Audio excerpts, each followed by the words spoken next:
വിശദമായ വാർത്തകളിലേക്ക്. യെദ്യൂരപ്പ ബിജെപിക്ക് 1800 കോടി രൂപ കോഴ നൽകിയതിനെക്കുറിച്ച് ഗൌരവമായ അന്വേഷണം നടത്തണമെന്ന് മുഖ്യമന്ത്രി പിണറായി വിജയൻ ആവശ്യപ്പെട്ടു. ഇക്കാര്യത്തിൽ ബിജെപി നേതാക്കളോ യെദ്യൂരപ്പയോ നിഷേധിച്ചിട്ട് കാര്യമില്ല. യെദ്യൂരപ്പയുടെ സ്വന്തം കൈയക്ഷരവും ഒപ്പും അടക്കമുള്ള രേഖകളാണ് പുറത്തുവന്നിട്ടുള്ളത്. ഇക്കാര്യത്തിൽ ഗൌരവമായ പരിശോധന നടത്തണം.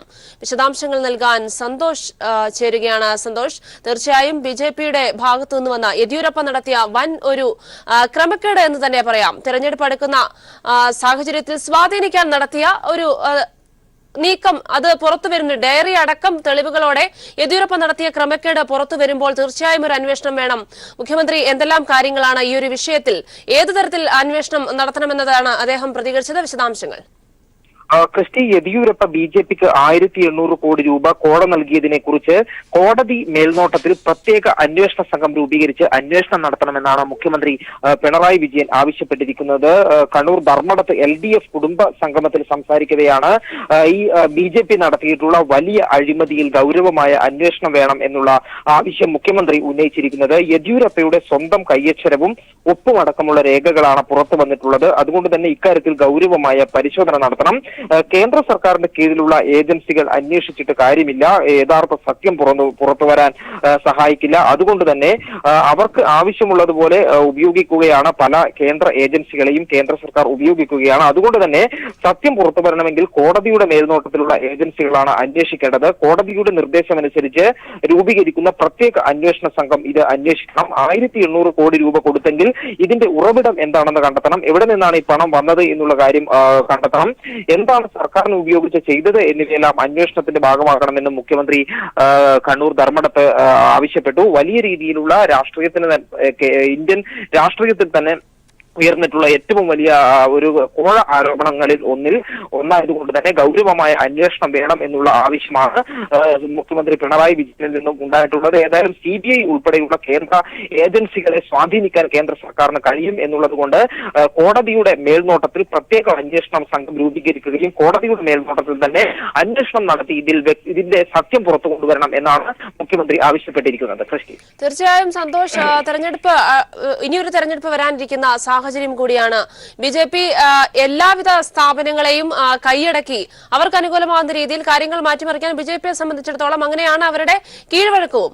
ഇപ്പോൾ ഈ ഒരു കേസിൽ അന്വേഷണം വേണമെന്ന് ചില്ലറ കാശല്ല, അല്ലെങ്കിൽ ഒരു തുകയല്ല, 1800 കോടി രൂപ കോഴ നൽകിയുള്ള ഒരു സ്വാധീനിക്കലിന്റെ തെളിവടക്കം പുറത്തു വരുമ്പോൾ ബിജെപിയുടെ ഒരു ശരിയായ നിറം അത് ജനങ്ങൾക്ക് മനസ്സിലാകാൻ മുഖ്യമന്ത്രി ആവശ്യപ്പെട്ടതുപോലെ തന്നെ ഒരു വിശദമായ അന്വേഷണം അത് തന്നെയല്ലേ വേണ്ടത്?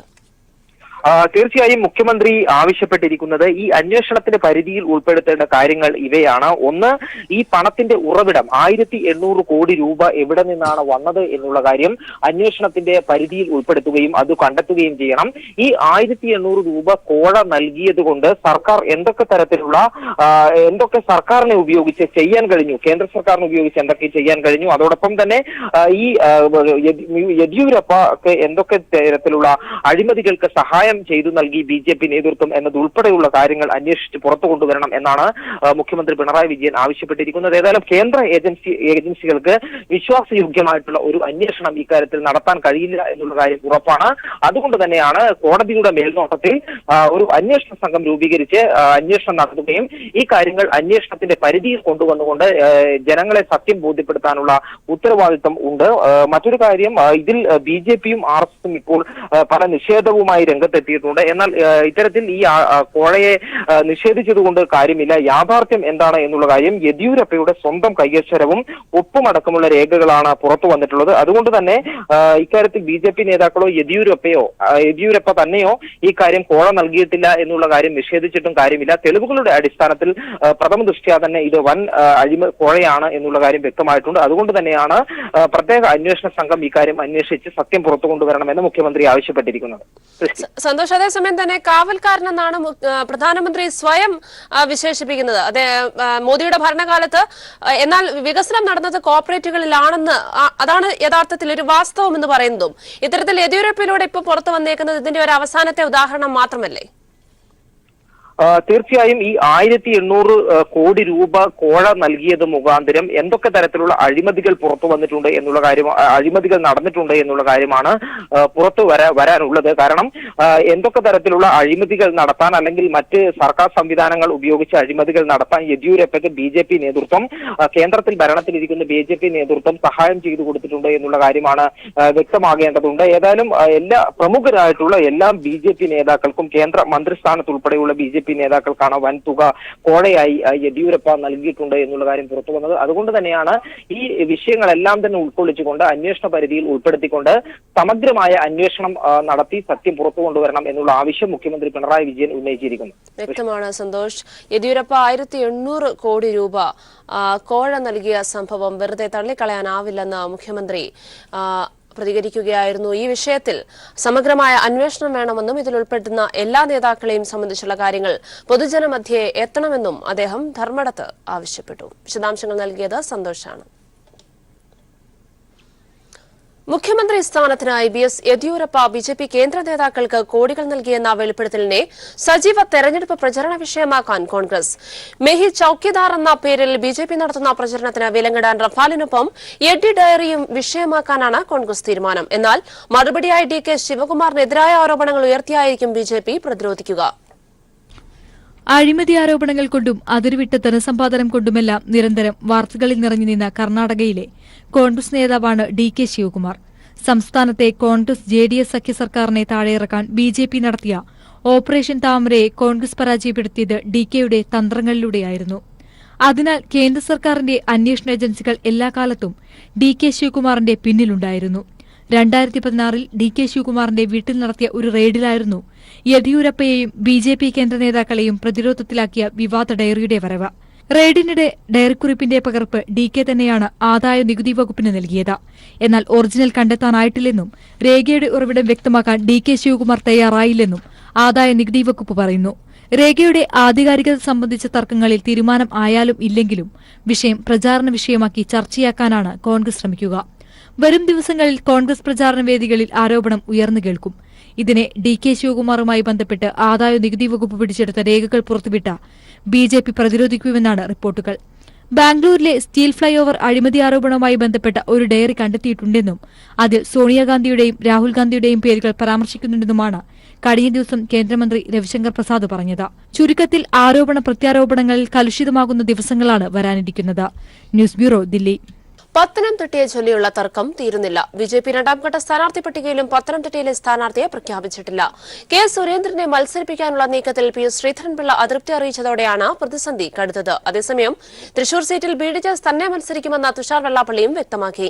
എന്നാൽ തൃശൂരിൽ താൻ മത്സരിക്കണമെങ്കിൽ ഉപാധികൾ BJP അംഗീകരിക്കണമെന്ന നിലപാടിലാണ് തുഷാർ. പ്രവർത്തകരുടെ പോലും മനമടുപ്പിക്കുന്ന തരത്തിലേക്ക് പത്തനംതിട്ട സീറ്റിനെ ചൊല്ലി BJPയിൽ തർക്കം കനക്കുകയാണ്. ഇന്ന് പ്രഖ്യാപിച്ച 36 സ്ഥാനാർത്ഥികളുടെ പട്ടികയിലും പത്തനംതിട്ടയിലെ സ്ഥാനാർത്ഥിയുടെ പേര് പ്രഖ്യാപിച്ചില്ല. സീറ്റിനു വേണ്ടി K. സുരേന്ദ്രനും PS ശ്രീധരൻപിള്ളയും നടത്തുന്ന പിടിവലി ഒരു തരത്തിലും പരിഹരിക്കാനാകാതെ കുഴയുകയാണ് ദേശീയ നേതൃത്വം. ചൊവ്വാഴ്ച നടന്ന തെരഞ്ഞെടുപ്പ് സമിതി യോഗത്തിന് പിന്നാലെ ശ്രീധരൻപിള്ളയ്ക്ക് സീറ്റില്ലെന്നും RSS പിന്തുണ ലഭിച്ചതിനാൽ K. സുരേന്ദ്രനാകും മത്സരിക്കുകയെന്നും സൂചനകളുണ്ടായിരുന്നു.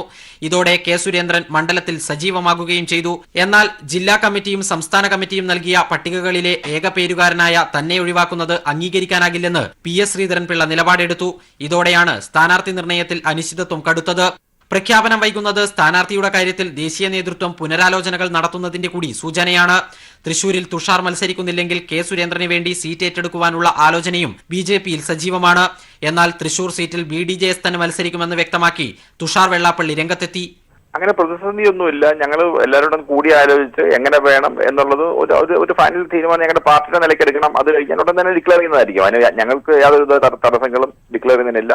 അത് 1-2 ദിവസം പരമാവധി ഉടൻ തന്നെ ഡിക്ലറേഷൻ ഉണ്ടാവും. തൃശൂരിൽ മത്സരിക്കണമെങ്കിൽ തന്റെ ഉപാധികൾ അംഗീകരിക്കാൻ തയ്യാറാകണമെന്ന് തുഷാർ BJP ദേശീയ നേതൃത്വത്തെ അറിയിക്കും. പത്തനംതിട്ട സീറ്റിനെ ചൊല്ലിയുള്ള തമ്മിലടി സംസ്ഥാനത്ത് BJPക്ക് വലിയ തിരിച്ചടിയാണ്. സ്ഥാനാർത്ഥി വിവാദം 13 മണ്ഡലങ്ങളിലെ BJP പ്രചരണങ്ങളെയും ബാധിക്കുന്ന സാഹചര്യമാണ് നിലവിലുള്ളത്. News bureau, Delhi. ബിജെപിയിലേക്ക് പോകുന്നുവെന്ന പ്രചരണം തെറ്റെന്ന PJ കുര്യൻ. ഇതിനേക്കാൾ വലിയ ഓഫർ എത്തിയിട്ട് സ്വീകരിച്ചിട്ടില്ല. പത്തനംതിട്ടയിൽ സ്ഥാനാർത്ഥിയാക്കണമെന്ന് ഹൈക്കമാൻഡ് നിർദ്ദേശിച്ചിട്ടും താൻ വേണ്ടെന്ന് വെച്ചെന്നും കുര്യൻ. വിശദാംശങ്ങൾ നൽകാൻ ഗീവർഗീസ് ചേരുകയാണ്. ഗീവർഗീസ്, PJ കുര്യനെ സംബന്ധിച്ചിടത്തോളം അദ്ദേഹം ബിജെപിയിലേക്ക് പോകുന്നുവെന്നും ബിജെപി സ്ഥാനാർത്ഥിയാകാൻ പോകുന്നുവെന്ന തരത്തിലുള്ള ധാരാളം അഭ്യൂഹങ്ങളും പ്രചരണങ്ങളും ഒക്കെ വന്ന സാഹചര്യത്തിൽ അദ്ദേഹം തന്റെ നിലപാട് വ്യക്തമാക്കിയത് ഏത് തരത്തിലാണ്? വിശദാംശങ്ങൾ.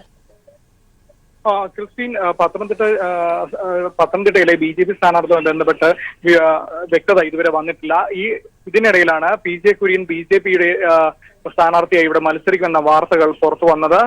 എന്നാൽ ഇതിനെ പാടെ തള്ളിക്കൊണ്ട് PJ കുര്യൻ തന്നെ ഇപ്പോൾ മുൻപോട്ട് വന്നിരിക്കുകയാണ്. നിലവിൽ ആദ്യഘട്ടത്തിൽ പത്തനംതിട്ടയിൽ BJP സംസ്ഥാന അധ്യക്ഷനായ PS ശ്രീധരൻപിള്ളയും തുടർന്ന് ഇത് വിവാദമായതോടെ തുടർന്ന് K സുരേന്ദ്രനും മത്സരിക്കുമെന്നാണ് വിവരം ലഭിച്ചിരുന്നത്. ഇന്ന് രാവിലെയുള്ള രണ്ടാം ഘട്ട സ്ഥാനാർത്ഥി പട്ടിക പുറത്തു വന്നപ്പോൾ ഈ പത്തനംതിട്ടയിൽ ആര് മത്സരിക്കുമെന്നൊരു വ്യക്തത വന്നിട്ടില്ല. ആ സ്ഥാനാർത്ഥി പട്ടികയിൽ പത്തനംതിട്ടയിൽ ആര് മത്സരിക്കും, ഏത് സ്ഥാനാർത്ഥിയാണെന്നുള്ള വ്യക്തതയും വന്നിട്ടില്ലായിരുന്നു. ഇതിനിടയിൽ തന്നെയാണ് ഈ PJ കുര്യനാണ് മത്സരിക്കുന്നതെന്ന വാർത്തകൾ പുറത്തു വന്നിരിക്കുന്നത്. ഇപ്പോൾ ഇതിനെ പാടെ തള്ളിക്കൊണ്ട് PJ കുര്യൻ തന്നെ വന്നിരിക്കുന്നു. തനിക്ക് ഇതിനേക്കാൾ വലിയ ഓഫർ തനിക്ക് ലഭിച്ചിട്ടും താൻ പോയിട്ടില്ല, നിന്നിട്ടില്ല. അതായത് നിലവിൽ ഹൈക്കമാൻഡ് പോലും നിർദ്ദേശിച്ചു തന്നെ ഇവിടെ മത്സരിക്കാൻ, അതിനുപോലും താൻ സമ്മതം കൊടുത്തിട്ടില്ല.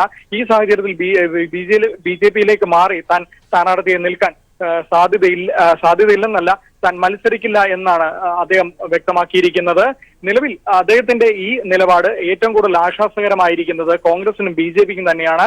കോൺഗ്രസിന്റെ പൊതുവെയുള്ള ചീത്തപ്പേരാണ് ഇന്നത്തെ കോൺഗ്രസ്സുകാരനാണ് നാളെ BJP എന്നുള്ളതും. ഇദ്ദേഹത്തിന്റെ ഈ നിലപാട് ഏറ്റവും കൂടുതൽ കോൺഗ്രസിന് ഇപ്പോൾ ആശ്വാസകരമായിരിക്കുന്നു. അതോടൊപ്പം തന്നെ BJPക്ക് ഇത് ആശ്വാസകരമായിട്ടുണ്ട്. അതായത് BJPയിൽ BJPക്കാരനല്ലാതെ വേറെ ഒരാൾ ഇവിടെ മത്സരിക്കേണ്ടി വന്നാൽ അത് BJPയുടെ കേരള നേതൃത്വത്തിൽ തന്നെ ഒരു പൊട്ടിത്തെറിക്ക് കാരണമാകും. ഈ സാഹചര്യത്തിൽ അദ്ദേഹത്തിന്റെ ഈ നിലപാട് ഏറ്റവും കൂടുതൽ ആശ്വാസകരമായത് കോൺഗ്രസും BJPക്കും തന്നെയാണ്. അതോടൊപ്പം തന്നെ മറ്റൊരു വാചകവും അദ്ദേഹം വ്യക്തമാക്കിയുണ്ടായി. അതായത് അരുൺ ജെയ്റ്റ്ലിയുള്ള സൗഹൃദമാണ് PJ കുര്യൻ ഉള്ളത്. ഇത് 6 മാസം മുന്നേ ചർച്ചകൾക്കെല്ലാം വഴിവെച്ചിരുന്നു. തുടർന്ന് പാർലമെന്റിൽ മത്സരിക്കാനുള്ള ചർച്ചയാണ് അന്ന് നടത്തിയത് എന്ന വാർത്തയും ഇതിനിടയിൽ പുറത്തു വന്നിരുന്നു. ഇതിനെയും അദ്ദേഹം പാടെ തള്ളിക്കളഞ്ഞു. അരുൺ ജെയ്റ്റ്ലിയുമായി തനിക്ക് വ്യക്തിപരമായ സൗഹൃദമാണുള്ളത്. എന്താ പറയാ, അത് ഈ വ്യക്തിബന്ധങ്ങൾക്ക് താൻ മൂല്യം കാത്തു സൂക്ഷിക്കുന്ന ആളാണ്. അതുപോലെ തന്നെ അതൊരിക്കലും മത്സരിക്കുന്ന രീതിയിലേക്ക് ആ സൗഹൃദം എത്തിച്ചേർന്നിട്ടില്ല എന്ന് അദ്ദേഹം വ്യക്തമാക്കുകയുണ്ടായി. ഇദ്ദേഹത്തിന്റെ ഈ നിലപാട് ഏറ്റവും ആശ്വാസകരമായിരിക്കുകയാണ് ഇപ്പോൾ BJP നേതൃത്വത്തിന്. എന്ത് തന്നെയാലും പത്തനംതിട്ടയിൽ ഇപ്പോഴും സ്ഥാനാർത്ഥിയാകുന്നുള്ള അവ്യക്തത ഈ പത്തനംതിട്ടയിലെ BJP അണികൾക്കിടയിലും ആശങ്കയുണ്ടാക്കുന്നുണ്ട്. ക്രിസ്റ്റീൻ, വ്യക്തമാണ് ഗീവർഗീസ്. BJPയിലേക്ക് പോകുന്നുവെന്ന വാർത്ത ശുദ്ധ അസംബന്ധമെന്ന് PJ കുര്യൻ. വിശദാംശങ്ങൾ നൽകിയത് ഗീവർഗീസാണ്. തിരികെ വരാം ഒരു ഇടവേളയ്ക്ക് ശേഷം. പത്തനംതിട്ടയിൽ ഒരു കോൺഗ്രസ് നേതാവും BJPയിൽ ചേരില്ലെന്ന ചെന്നിത്തല. വയനാട് വടകര സ്ഥാനാർത്ഥി നിർണയത്തിൽ ആശയക്കുഴപ്പമില്ല. താൻ കൺവെൻഷനിൽ പങ്കെടുക്കാത്തത് ആലപ്പുഴയിലെ കൺവെൻഷൻ കാരണമാണെന്നും ചെന്നിത്തല വ്യക്തമാക്കി. ഇതിനകത്ത് കൺവെൻഷൻ നടക്കുന്നില്ലെന്തെങ്കിലും ആശയക്കുഴപ്പമുണ്ടോ? നേതാക്കളാരും പങ്കെടുക്കുന്നില്ല ഉണ്ട് അല്ലെ? ഇന്ന് പ്രതിപക്ഷ നേതാവും മുൻ മുഖ്യമന്ത്രി തുടങ്ങിയവരൊക്കെ പങ്കെടുക്കുന്ന പേര് ഞാൻ നേരത്തെ തന്നെ പറഞ്ഞു. ആലപ്പുഴ കൺവെൻഷൻ എന്റെ സ്വന്തം, ഞാൻ MLA ആയ എന്റെ മണ്ഡലം കൂടെയാണ് ആലപ്പുഴ പാർലമെന്റ്. എനിക്ക് അവിടെ പങ്കെടുക്കുന്നതാണ്. അതുകൊണ്ടാണ് ഞാൻ പോയത്. അത് ഇതുമായിട്ടൊന്നും ബന്ധമുണ്ട്. P. ജയരാജന്റെ പ്രചരണാർത്ഥം ചുമരെഴുതിയ മതിൽ RSS തകർത്തു. തലശ്ശേരി കൊമ്മൽ വയലിലാണ് RSS അതിക്രമം. CPIM സംസ്ഥാന സെക്രട്ടറി കോടിയേരി ബാലകൃഷ്ണൻ സംഭവസ്ഥലം സന്ദർശിച്ചു. കോൺഗ്രസിന്റെ ഒത്താശയോടുകൂടിയാണ് RSS അതിക്രമം നടത്തിയതെന്നും കോടിയേരി പറഞ്ഞു. തെരഞ്ഞെടുപ്പ് കമ്മീഷൻ കർശന നടപടി സ്വീകരിക്കണമെന്നും കോടിയേരി. ഉടമസ്ഥന്റെ അംഗീകാരത്തോടുകൂടി എഴുതിയിട്ടുള്ള ചുമരാണ്, അവിടെ പരസ്യമാണ് ഇപ്പോൾ തകർത്തിരിക്കുന്നത്. ഇതിൽ പോലീസ് ശക്തമായ നടപടി സ്വീകരിക്കണം. ഇലക്ഷൻ കമ്മീഷൻ ഈ പ്രശ്നത്തിൽ ഇടപെടണം. വടകരയിൽ ഇത്തരം സംഭവങ്ങൾ RSSകാർ ധാരാളം നടത്താൻ ആസൂത്രണം ചെയ്തിരിക്കുകയാണ്. ഇത് കോൺഗ്രസിൻ്റെ ഒത്താശയോട് കൂടിയിട്ടാണ് ഈ സംഭവം നടക്കുന്നത്.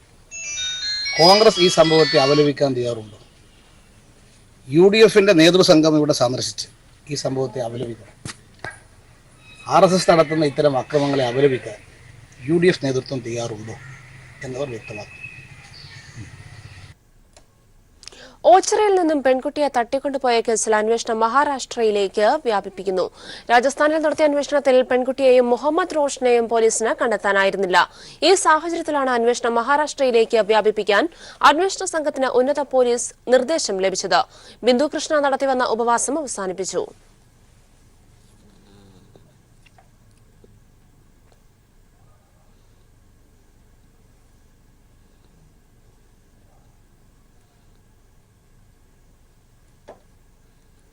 വിശദാംശങ്ങൾ നൽകാൻ രാജ്കുമാർ ചേരുകയാണ്. രാജ്കുമാർ, ഇപ്പോൾ ഏത് തരത്തിലാണ് പെൺകുട്ടിയെ തട്ടിക്കൊണ്ടുപോയ കേസിൽ അന്വേഷണം ഏത് ദിശയിലാണ് വ്യാപിപ്പിച്ചിരിക്കുന്നത്? രാജസ്ഥാനിൽ നിന്നും യാതൊരു തരത്തിലുമുള്ള അന്വേഷണത്തിന് ഗുണകരമാവുന്ന ഒരു വിശദാംശങ്ങളിൽ ലഭിക്കാത്ത സാഹചര്യത്തിലാണോ ഇപ്പോൾ അന്വേഷണം മറ്റൊരു തലത്തിലേക്ക് വ്യാപിപ്പിച്ചിരിക്കുന്നത്? വിശദാംശങ്ങൾ. ബാംഗ്ലൂർ വരെ ഇവര് ട്രെയിനിൽ എത്തിച്ചതിന്റെ തെളിവുകളും മറ്റും പോലീസിന് ലഭ്യമായിട്ടുണ്ട്. അതായത് ഈ പെൺകുട്ടിയും ഈ റോഷനും ഒരുമിച്ച് അവർ രണ്ടുപേർ മാത്രമാണ് ട്രെയിനിൽ ഉണ്ടായിരുന്നത്. ഇവർ ബാംഗ്ലൂർ വരെ ഇവർ ട്രെയിനിൽ സഞ്ചരിച്ചിട്ടുണ്ട്. അത് ഇവരുടെ മൊബൈൽ ഫോണിന്റെ ലൊക്കേഷൻ വെച്ച് പോലീസ് കണ്ടെത്തിയതാണ്. പിന്നീട് ഇവരെ ഇതിൽ മാധ്യമങ്ങളിലും മറ്റും ഇവരുടെ മൊബൈൽ ഈ ഫോണിന്റെ ടവർ ലൊക്കേഷൻ വെച്ച് പോലീസ് ഇവരെ കണ്ടെത്തുന്നു എന്നുള്ള ഒരു സോഷ്യൽ മീഡിയ വഴിയൊക്കെ മറ്റ് പ്രചരണങ്ങൾ വന്നപ്പോൾ ആരോ അറിയിച്ചതനുസരിച്ച് അവരുടെ മൊബൈൽ ഫോൺ അവർ സ്വിച്ച് ഓഫ് ചെയ്യുകയായിരുന്നു. പിന്നീട് ഇവരെ പോലീസിന് ട്രേസ് ചെയ്യാൻ പറ്റിയിട്ടില്ല. ഇവർ ഇന്ന സംസ്ഥാനത്തേക്ക് കടക്കാൻ സാധ്യത കണക്കിലെടുത്താണ് ഇപ്പോൾ മറ്റ് ഇതര സംസ്ഥാനങ്ങളിലേക്ക് കൂടി പോലീസ് അന്വേഷണം വ്യാപിപ്പിച്ചിരിക്കുന്നത്. വിശദാംശങ്ങൾ നൽകിയത് രാജ്കുമാറാണ്.